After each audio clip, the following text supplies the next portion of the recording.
Kasama mo sa gitna! Wala na. Yan.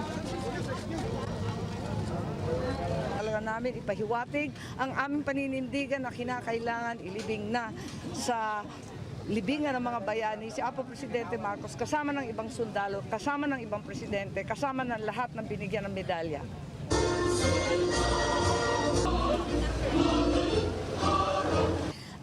Anuman ang hatol ng Supreme Court, siya ang Korte Suprema, lahat ay susunod. Ganon din yung pamilya ko, ayaw namin magpabigat or magbigay ng problema.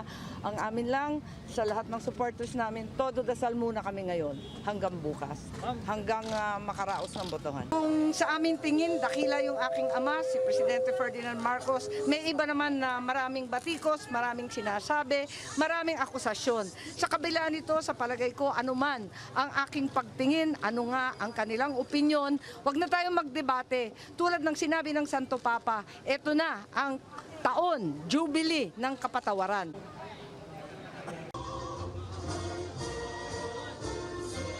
Patan niyang may libing dyan bilang isang sundalo, bilang isang presidente at naglingkod siya ng matagal na nagserbisyo sa bayan natin ng Pilipinas.